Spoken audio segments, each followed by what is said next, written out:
bertemu kembali dalam ibadah dewasa muda. Walaupun dilakukan secara online, tapi tentu saja tidak mengurangi sukacita kita semua untuk bersama-sama memuji dan memuliakan Tuhan malam hari ini. Sebelum kita mulaikan ibadah kita malam hari ini, mari sama-sama kita berdoa. Kami mengucap syukur Tuhan buat segala kebaikan Tuhan, buat segala kasih setia Tuhan yang senantiasa Tuhan nyatakan dalam kehidupan kami. Bukti kasih Tuhan pada kami semua Tuhan. Malam hari ini kami boleh bersama-sama beribadah Tuhan, walaupun melalui ibadah online, tapi kami yakin percaya Engkau hadir di tengah-tengah kami malam hari ini Tuhan. Dan Engkau akan terus memenuhkan sukacita kami Tuhan. Engkau akan terus membaharui setiap hati kami Tuhan, sehingga semakin hari Tuhan kami semakin memiliki kerinduan untuk terus datang bersekutu kepada Tuhan, memuji dan memuliakan nama Tuhan. Karena hanya Engkaulah Tuhan, hanya Engkaulah Allah yang layak untuk menerima segala pujian syukur kami. Terima kasih Bapa, terima kasih Tuhan. Kami menyerahkan akan seluruh rangkaian ibadah kami malam hari ini hanya ke dalam tangan Tuhan. Dan kami siap untuk memuji dan memuliakan Tuhan malam hari ini. Hanya dalam nama Tuhan Yesus Kristus kami berdoa dan bersyukur. Haleluya. Amin. Puji Tuhan, kita yakin percaya bahwa Allah yang kita sembah, Dia adalah Allah yang tidak pernah berubah kasih setianya. Amin. Dari dahulu, sekarang, bahkan sampai selama-lamanya. Haleluya.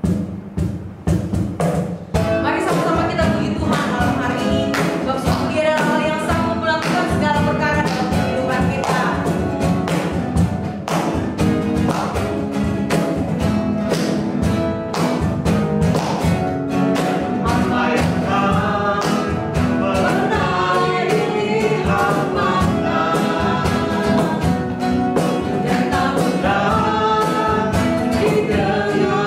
Di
hadir dalam setiap musim hidup kami Tuhan.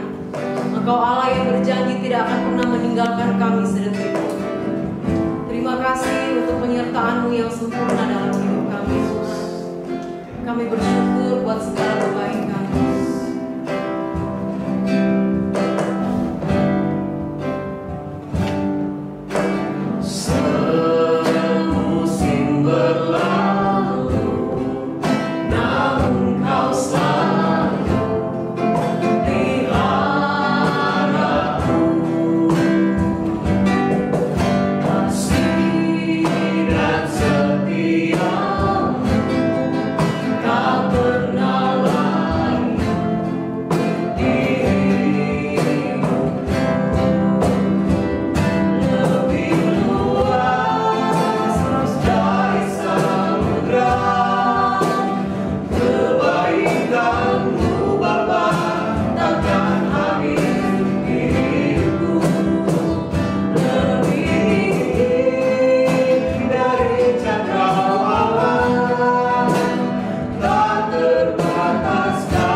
Bapa, terima kasih Tuhan, terima kasih Roh Kudus, Kau baik bagi kami. Amin. Kau sudah memberikan kami anugerah, kesempatan dan waktu yang indah untuk boleh datang kepadamu, menikmati hadirat-Mu ya Tuhan dalam pujian penyembahan. Terima kasih atas kehadiran di tengah-tengah persekutuan dewasa muda ya Tuhan. Pada malam hari ini kami sudah disegarkan dengan lawatan dan hadirat-Mu di dalam kehidupan kami. Terima kasih Bapa. Saat ini Bapa kami haus dan lapar akan firman-Mu ya Tuhan. Kiranya Roh Kudus-Mu menerangi hati dan pikiran kami, supaya firman yang disampaikan oleh hamba Tuhan pada malam hari ini menjadi suatu kekuatan rohani bagi kami, untuk kami boleh pakai menjalani kehidupan kami sebagai orang yang Engkau sudah tebus dalam Tuhan Yesus Kristus. Tuhan, dalam perjalanan hidup kami untuk mencapai kesempurnaan seperti yang Engkau miliki Tuhan, seperti Tuhan Yesus Kristus, kami butuh firman-Mu Tuhan, butuh Roh Kudus menuntun kami. Berkati hamba-Mu Tuhan yang akan menyampaikan berita firman. Biarlah apa yang disampaikan semuanya berasal daripada Tuhan. Dan kami tahu bahwa ada pihak-pihak lain yang tidak senang dengan pemberitaan firman-Mu pada malam hari ini. Semuanya kami panggil dalam nama Tuhan Yesus Kristus. Kuasa-kuasa kegelapan semuanya kami ikat, patahkan, kami hancurkan dalam nama Tuhan Yesus Kristus. Terima kasih Bapa. Inilah doa kami bawa dan alaskan di dalam nama Tuhan Yesus Kristus. Haleluya. Amin. Shalom rekan-rekan dewasa muda, puji Tuhan, malam ini kembali bersama-sama kita beribadah. Dan sebelum kita mendengarkan pemberitaan firman Tuhan, tak lupa selaku koordinator Persekutuan Dewasa Muda bersama seluruh pengurus Persekutuan Dewasa Muda, kami mengucapkan selamat ulang tahun kepada saudara Sulfikar, Eki, Farni, Halia, Olivia Tanain, Melinda Sitanggang, yang dalam minggu-minggu ini berulang tahun. Kami mengucapkan selamat ulang tahun. Tuhan Yesus memberkati saudara-saudara sekalian. Dan mari kita akan berdoa bersama-sama untuk saudara-saudara kita yang berulang tahun dalam minggu-minggu ini. Mari kita berdoa. Segala puji syukur kami naikkan di hadapan-Mu Tuhan. Terima kasih buat kasih setia-Mu yang terus Engkau nyatakan dalam kehidupan kami. Dan kami juga bersyukur Tuhan atas kasih karunia-Mu yang Engkau nyatakan dalam saudara-saudara kami yang dalam minggu-minggu ini berulang tahun Tuhan. Kiranya Engkau memberkati mereka Tuhan, tubuh jiwa roh mereka diberkati dalam nama Yesus. Engkau juga kiranya memberkati Tuhan apa yang menjadi kerinduan mereka. Engkau adalah sumber jawaban dalam kehidupan mereka. Dan Tuhan, setiap roh jahat dalam bentuk apapun yang mengganggu mereka, kuasanya kami ikat, patahkan, hancurkan di dalam nama Tuhan Yesus Kristus. Kami percaya Tuhan, rancangan-Mu terus Engkau sempurnakan dalam kehidupan mereka. Terima kasih Tuhan. Kami saat ini juga akan mendengarkan pemberitaan firman-Mu. Urapi hamba-Mu yang menyampaikan isi hati-Mu. Berbicaralah kepada kami sekalian. Dalam nama Tuhan Yesus Kristus kami berdoa ucap syukur. Amin. Puji Tuhan, selanjutnya kita akan mendengarkan pemberitaan firman Tuhan. Kepada Ibu Rita Lesman, kami persilakan. Tuhan Yesus memberkati. Shalom. Puji Tuhan, saat ini kembali kita bertemu di dalam ibadah Persekutuan Dewasa Muda GPPS Palu. Semua karena anugerah Tuhan. Mari kita mau beribadah yang sungguh-sungguh. Kalau tadi kita sudah memuji, sudah menyembah Tuhan, kita percaya Allah sudah disenangkan melalui pujian dan penyembahan kita. Saatnya Allah mau berbicara melalui kebenaran firman-Nya. Mari kita dengarkan yang sungguh-sungguh, karena dengan kesungguhan kita beribadah kepada Tuhan, Tuhan berkenan dalam kehidupan kita. Ya, dunia boleh meninggalkan kita, tapi Yesus Tuhan tidak pernah jauh, apalagi meninggalkan kita. Saya teringat salah satu teman daripada anak saya, beberapa hari yang lalu dia bercerita. Dia katakan, Mani, ini teman saya yang di Surabaya itu, rupanya tanggal 9 kemarin ibunya meninggal. 9 hari kemudian ayahnya juga meninggal dengan penyakit yang sama, COVID-19. Ya.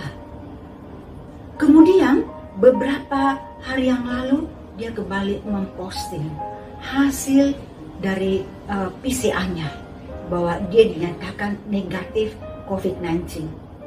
Saya boleh berpikir bagaimana dia sedang mengalami duka cita, tetapi orang-orang yang menjadi sahabatnya tentu saja tidak datang melayat kepada keluarga ini. Mereka mungkin bersahabat, tetapi sahabat-sahabatnya itu takut berdekatan dengan dia, takut datang ke rumahnya, sehingga dia harus memposting dan memberitahu teman-temannya bahwa dia itu negatif dari COVID-19. Benar, dunia bisa meninggalkan kita, orang-orang di dunia ini bisa meninggalkan kita.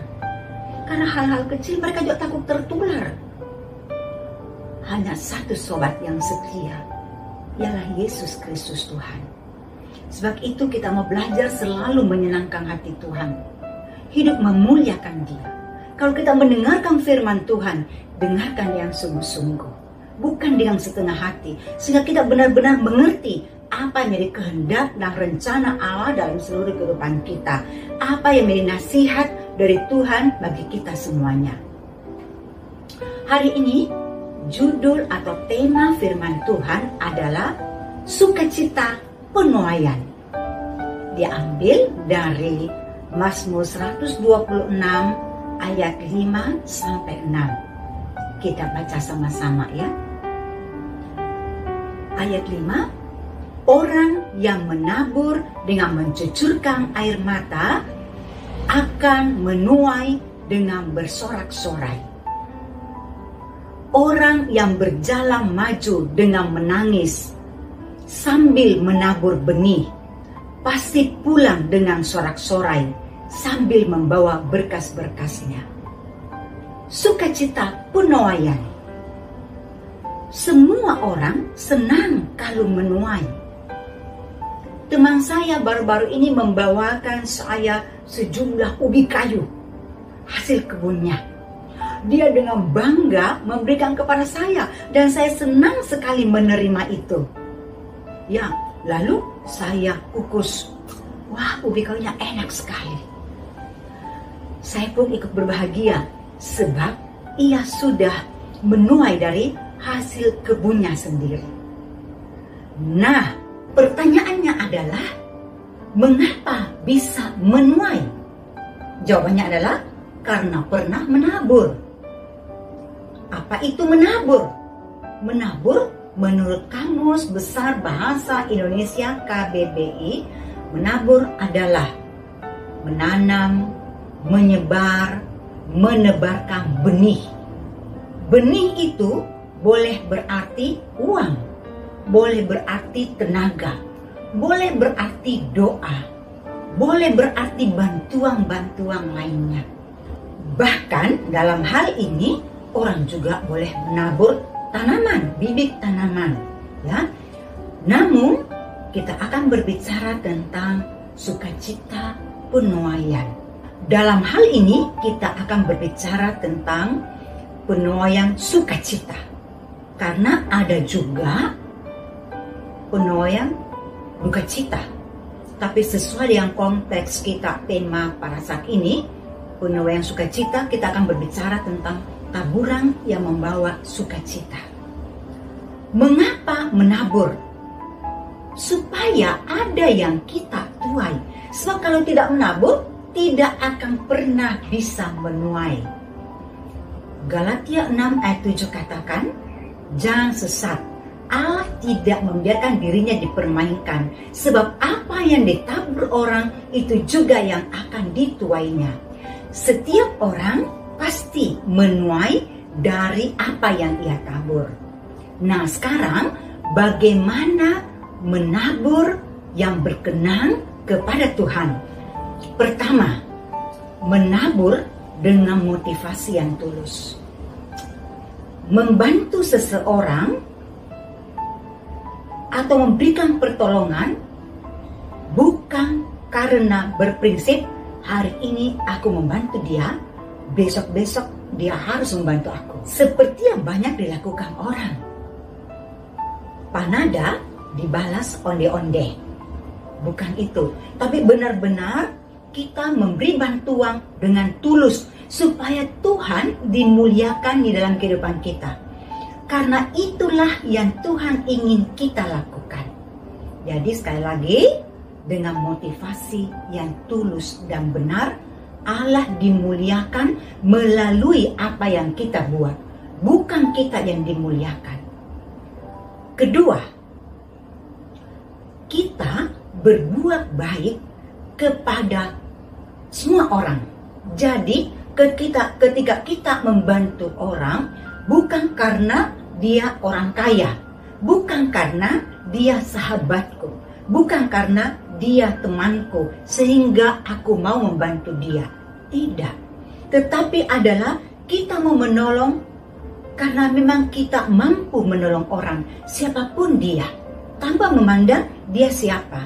Tapi kalau itu adalah kehendak Allah dan untuk kemuliaan Allah, mari kita melakukannya.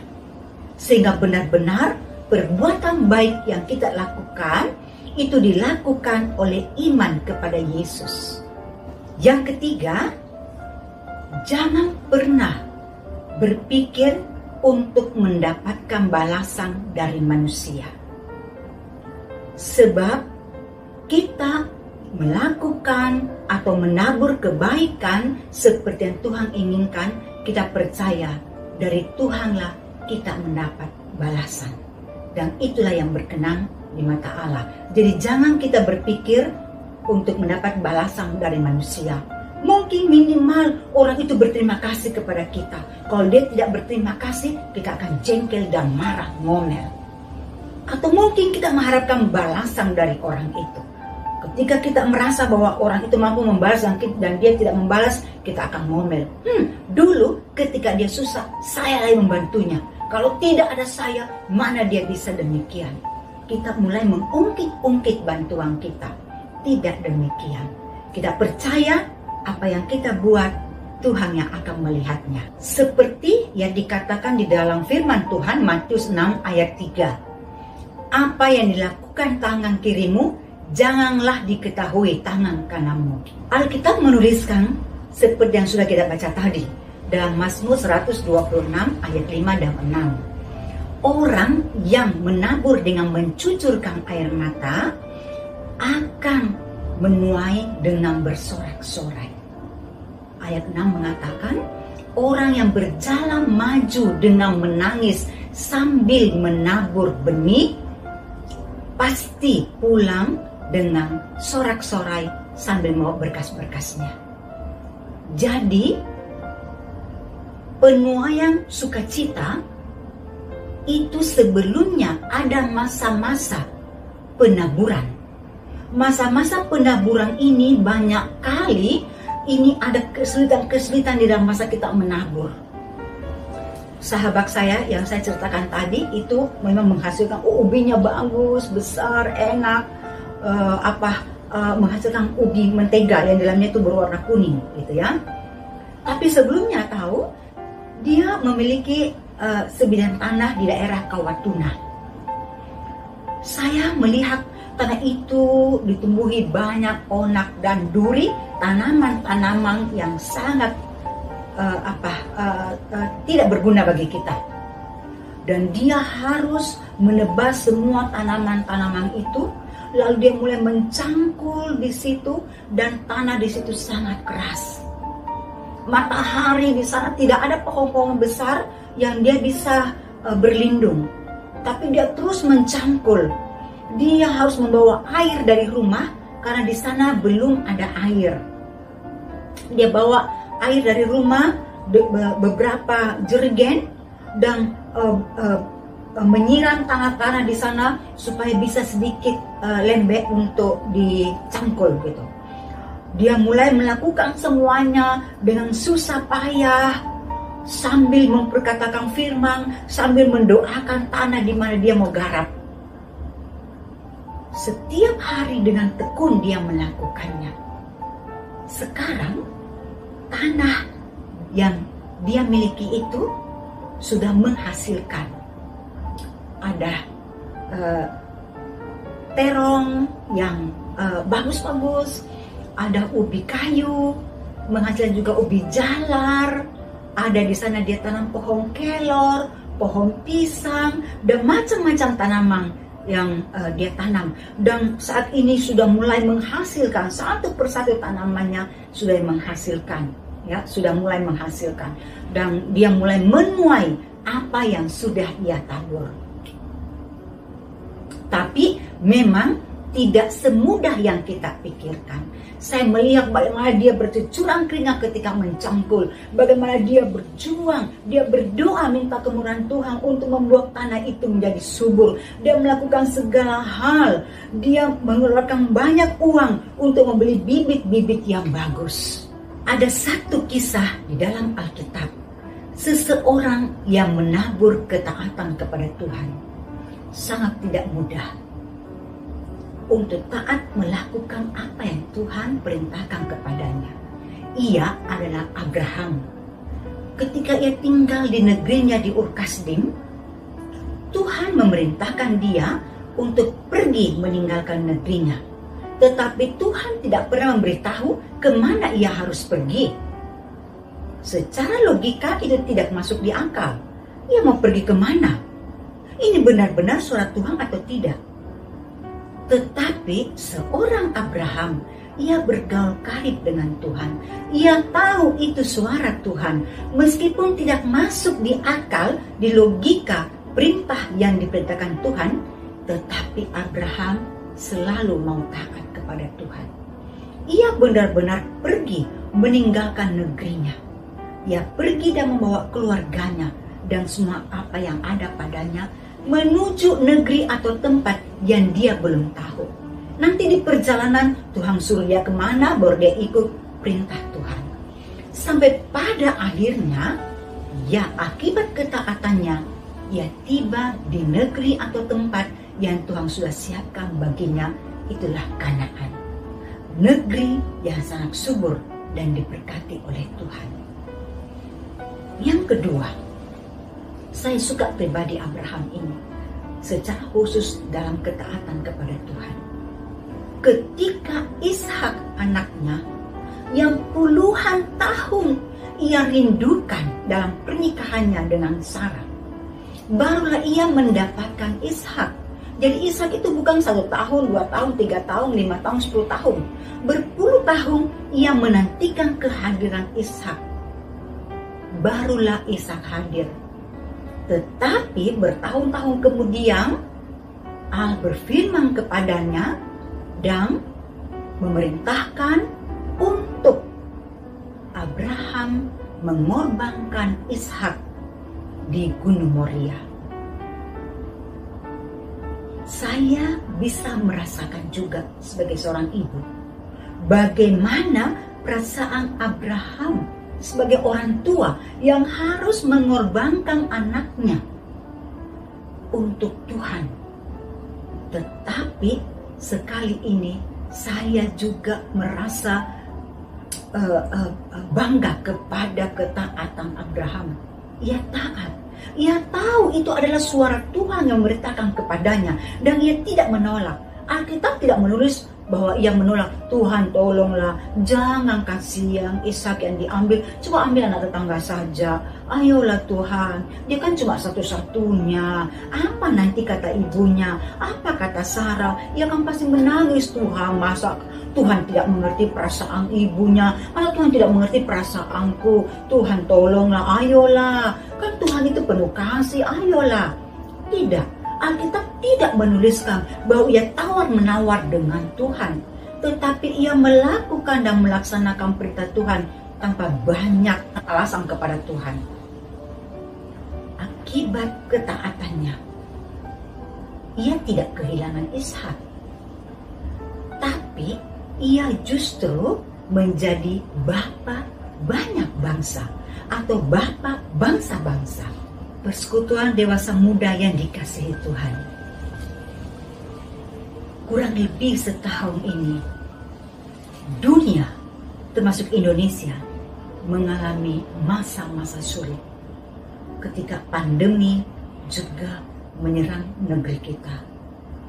Pandemi COVID-19, ekonomi ikut goyang. Bahkan mungkin banyak di antara kita juga yang turut terganggu ekonominya akibat pandemi ini. Orang-orang sulit untuk memberi. Bahkan akhir-akhir ini kasih orang makin tawar dengan alasan saya juga susah, saya juga dalam kesulitan, saya juga dalam kesukaran. Bagaimana bisa membantu orang? Ya, semuanya menjadi sulit. Orang-orang bahkan menutup mata untuk menolong orang yang lain. Bahkan mungkin saja saya katakan ini mungkin saja banyak juga di antara kita yang hampir-hampir tidak pernah menyisihkan dari penghasilan kita juga untuk pembangunan gereja yang saat ini sedang berlangsung. Karena kita ketahui bahwa sekarang ini GPPS Palu sedang membangun gereja, membutuhkan banyak dana. Siapa yang Tuhan percayakan menjadi donatur-donatur daripada pembangunan gerejanya, pastilah kita mau jemaat yang ada di GPPS Palu. Tidak mungkin kita berharap orang lain yang dipakai Tuhan untuk membangun gereja ini. Kita pasti berpikir, ya kitalah yang menjadi orang-orang yang Tuhan pakai untuk membantu pembangunan gereja ini. Tetapi terkadang pandemi yang ada, kesulitan ekonomi membuat orang-orang tidak memperdulikan hal pembangunan gereja, tidak pernah memikirkan pembangunan gereja. Mungkin kita bawa di dalam doa, tetapi di dalam doi begitu sulit, bahkan tidak mau mengeluarkan sepeser pun. Kita mungkin bilang, tunggu si A, tunggu si B saja, si C, saya enggak. Tetapi kita mau belajar untuk menabur di tengah-tengah kesulitan. Kita mau belajar untuk membantu orang-orang di tengah kita sendiri kesulitan. Sepanjang kita masih bisa membantu berbagi, kita belajar. Karena di balik taburan pasti ada tuaian, seperti janji Tuhan. Setiap orang yang menabur pasti menuai. Kita belajar untuk juga memperhatikan pembangunan gereja. Suatu saat kita percaya ketika gereja sudah dibangun, akan banyak jiwa-jiwa juga, tuaian jiwa-jiwa yang datang untuk menyembah Tuhan. Kita belajar menabur, bukan hanya saat-saat kita berkelimpahan saja, tapi saat-saat kita sulit pun juga. Ada saatnya dalam keadaan sulit, Allah mau kita menabur untuk melihat kasih kita kepada Dia. Saya teringat kisah Nuh yang ada di dalam Alkitab. Bagaimana di tengah orang-orang yang hidup semau-maunya, hidup dalam kejahatan, Tuhan mau Ia membuat sebuah bahtera. Sambil membuat bahtera, Dia menceritakan kepada orang-orang itu bahwa satu saat akan terjadi banjir besar yang sangat berbahaya dan bisa menenggelamkan segala sesuatu. Ia berusaha mengajar orang-orang itu untuk hidup benar seperti yang Tuhan inginkan. Tetapi tidak ada orang yang percaya kepadanya. Sehingga tibalah waktu hujan yang dahsyat dan besar itu turun. Banjir besar, air bah terjadi. Dan semua yang hidup, semua mati. Kecuali Nuh dan keluarganya dan segala sesuatu yang ada di dalam bahtera. Itulah yang hidup. Sebuah ketaatan yang luar biasa. Di tengah-tengah kesukaran, ia bisa bekerja melakukan ketaatan kepada Tuhan, membuat bahtera. Di tengah-tengah kejahatan, ia berusaha menceritakan untuk orang-orang bisa bertobat. Selain itu juga, pada masa-masa sulit, Alkitab menuliskan bagaimana rasul-rasul itu dan semua orang-orang percaya kepada Yesus melakukan penginjilan, membuat atau bercerita tentang Yesus yang adalah jalan kebenaran dan hidup. Meskipun di dalam aniaya, meskipun dalam penekanan, tapi mereka terus taat melakukan firman Tuhan. Sampai pada akhirnya Injil dan keselamatan itu bisa didengar oleh seluruh dunia ini, termasuk saya dan kita semuanya. Mari saya ajak semuanya, PDM yang dikasihi Tuhan, mari kita menabur meskipun dalam keadaan sulit. Kita perlu menabur supaya ke depan ada yang kita tuai. Kalau kita berhenti menabur saat ini, ke depan kita tidak dapat menuai. Tidak ada yang bisa kita tuai. Saya teringat, sedang saya berusaha belajar bagaimana menabur dalam masa-masa sulit.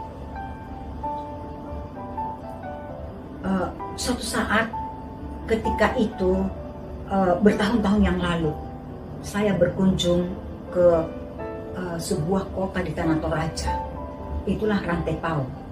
Saya menginjakkan kaki di Rantai Pau saat itu dengan beberapa teman. Lalu sebenarnya tujuan saya ke sana itu adalah untuk refreshing dengan teman-teman sekolah. Tapi saya merasakan saya rindu untuk membeli bahan-bahan makanan dan dibawa ke gereja di mana dulu saya pernah belajar Alkitab. Uang saya tidak banyak, tapi di dalam hati saya kok ada kerinduan. Saya mengingat itu gereja. Lalu saya mampir di sebuah toko dan saya membeli beberapa makanan hari-hari. Uang saya waktu itu saya tidak tahu, tinggal sedikit sekali. Saya tidak tahu tinggal berapa. Pokoknya yang ada untuk uang pulang lah, yang paling-paling begitu, dan sedikit uang jajan. Jadi saya berpikir untuk pulang tidak perlu bawa oleh-oleh, karena saya sangat tergerak untuk membawa sesuatu ke gereja itu. Lalu pergilah saya ke sana dengan membawa beberapa bahan makanan. Lalu saya masuk di gereja itu. Kami bercakap-cakap dengan ibu pendeta yang ada di sana. Lalu sempat saya ke dapur. Waktu saya ke dapur, saya melewati ruang tengah. Ruang tengah itu ada satu spanduk yang tergantung. Kemudian ada satu tali yang diikat di atas. Dan kemudian di bawahnya itu ada satu batu yang diikat, yang berhubungan dengan tali itu. Saya cuma melihat begitu saja. Saya tidak mengerti. Saya berpikir, mungkin untuk supaya tidak jatuh ini spanduk. Kemudian selesai saya pulang, dan tidak lama kami pun meninggalkan Tanah Toraja, kembali ke kota Makassar. Beberapa waktu kemudian, di suatu saat saya pergi ibadah. Rupanya yang menyampaikan firman Tuhan hari itu adalah ibu gembala yang dari kota Rantai Pau Tanah Toraja itu, ya, di gereja di mana kami ibadah waktu itu. Ibu itu tidak tahu bahwa saya ada di sana, ada ibadah. Dia tidak melihat saya. Tapi di dalam dia berkhotbah, kemudian dia bersaksi. Suatu hari, pastori tidak ada makanan. Pastori tidak ada uang untuk membeli bahan makanan. Lalu ibu gembala mengambil batu dari luar rumah dan dia katakan dengan iman, saya menggantungkan imanku kepada batu karang, yaitu Yesus. Dan dia gantung di sebuah tali dan dia ikat di spanduk. Lalu batu itu ada, dia ikat, dan batu itu ada di lantai yang terikat dengan spanduk itu. Rupanya itu adalah sebuah pernyataan iman dia kepada batu karang, yaitu Yesus Kristus sendiri. Lalu dia berkata, tidak berapa lama seorang anak muda datang dan dia menyebut nama saya. Dia tidak tahu saya ada di sana waktu itu. Dia katakan, Rita datang dan membawa bahan makanan yang cukup bagi pastori. Kami sungguh bersukacita. Dan mereka berdoa. Saya percaya akibat doa daripada mereka, para hamba-hamba Tuhan yang ada di Pastoris saat itu, hidup saya terpelihara sampai saat ini. Kita harus menabur supaya ada yang kita tuai. 28 September kemarin tahun 2018, gempa besar menggoncang Kota Palu. Rumah dan seluruh isinya pun habis, terbawa dalam gempa.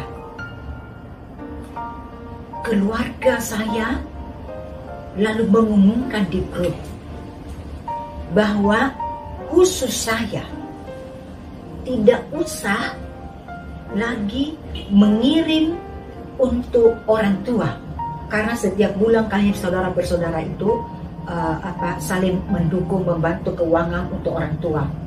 Karena papa saya itu sudah tua, dipelihara oleh suster, makanannya khusus, itu harus uang dokter, uang obat macam-macam, dia punya kebutuhan yang banyak. Juga mama saya tentunya juga itu butuh, dan kami saudara bersaudara itu selalu mensupport setiap bulan. Tetapi di dalam gempa itu mereka masukkan di grup bahwa saya itu tidak perlu lagi memberi untuk orang tua, karena mereka tahu keadaan saya. Dan saya katakan iya. Tapi 1 bulan memang saya tidak memberi karena kesulitan saat itu, dimana mau bekerja tidak bisa bekerja kan. Keadaan sangat mencekam di kota ini. Kota Palu sangat mencekam, dan itu terjadi berbulan-bulan. Tetapi bulan kedua saya merasa, masakah oleh karena kesulitan ini saya tidak mengambil bagian untuk sebagai punya pernyataan kasih kepada orang tua. Saya mungkin bisa irit di bagian-bagian lain untuk membantu orang tua. Itu sebabnya di bulan kedua saya tetap mengirim, mentransfer untuk orang tua, baik mama maupun papa saya. Saya harus mengirit di bagian-bagian lain untuk mereka, karena saya mengasihi mereka. Alkitab mengajar kita untuk menghormati orang tua, dan saya mau belajar untuk tetap menghormati orang tuaku, memberi apa yang mampu saya beri, meskipun di tengah-tengah kesukaran saya sekalipun. Tapi saya harus berterima kasih kepada orang tua yang sudah melahirkan dan membesarkan saya. Setelah itu, masuk masa pandemi di tahun 2020 di bulan Maret. Itu masa yang sulit. Apakah harus membuat saya berhenti untuk membantu orang tua? Saya tetap belajar untuk membantu. Ketika ada teman yang sulit, saya tetap berjuang untuk bisa membantu. Meskipun di satu sisi saya harus berhemat pada hal-hal lain, tapi untuk orang-orang yang memang perlu dibantu, saya berusaha. Jadi tidak semua, tetapi untuk orang-orang yang memang perlu dibantu, saya berusaha untuk bisa melakukan yang terbaik supaya Tuhan dimuliakan di dalam hidup saya. Begitu. Saya belajar untuk dalam masa kesulitan seperti Ishak dalam Kejadian pasal 26. Di dalam masa kesukaran, masa kelaparan, ia menabur dan ia menuai. Saya juga mau belajar dalam masa kesulitan, saya mau belajar untuk tetap menabur. Saya tahu, karena saya mau belajar menabur dengan motivasi yang tulus, bukan mulus. Hari ini, kalau orang-orang yang konglomerat itu makan 1 hari 3 kali tambah 2 kali snack, saya juga bisa makan sehari 3 kali dengan 2 kali snack. Allah mencukupkan semua kebutuhan. Saya mau belajar untuk terus menabur. Saya mengajarkan hal ini, mengingatkan kita kepada firman Tuhan. Tapi kepada saya lah dulu dituntut akan hal itu. Apakah saya sudah menabur di tengah kesukaran? Bagaimana saya bisa mengajar kalau saya sendiri tidak melakukannya? Mari kita bersama-sama untuk melakukan penaburan, meskipun air mata yang mendahului. Tapi percayalah, sorak-sorai kemenangan ketika kita menuai apa yang kita tabur. Demikianlah firman Tuhan saat ini. Tuhan Yesus memberkati kita semua. Kiranya firman Tuhan tidak berlalu dengan sia-sia, tapi benar-benar masuk dalam hati kita, mengubahkan hidup kita, untuk kita menjadi bersemangat dan kuat melakukan apa yang Tuhan inginkan. Bukan apa yang dunia inginkan, tapi apa yang Tuhan dan firman Tuhan inginkan. Tuhan Yesus memberkati.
Puji Tuhan, kita semua sudah mendengarkan pemberitaan firman Tuhan. Saya yakin semua rekan-rekan dewasa muda diberkati oleh Tuhan malam hari ini melalui pemberitaan firman Tuhan yang disampaikan oleh hambanya, Ibu Rita.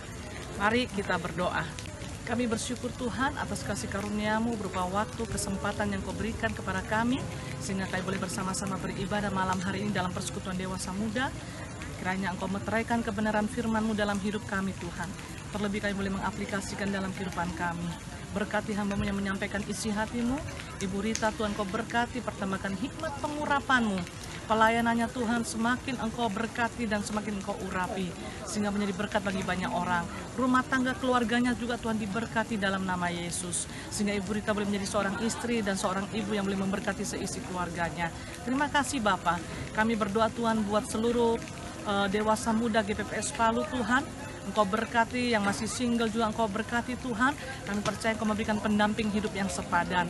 Yang sudah berumah tangga dan keluarga yang ada Tuhan diberkati dalam nama Yesus, sehingga mereka menjadi keluarga yang memuliakan Tuhan. Yang saat ini mengalami pergumulan dalam masalah finansial, kami percaya Tuhan Kau Yehova Jireh, Engkau sanggup mencurahkan berkat-Mu Tuhan, sehingga Tuhan dengan berkat yang tercurah, setiap kami tahu Tuhan bahwa kami akan menjadi manajer-manajer yang bertanggung jawab. Dengan demikian Tuhan, ada banyak hal yang bisa kami lakukan untuk kepentingan-Mu juga Tuhan. Terima kasih Bapa.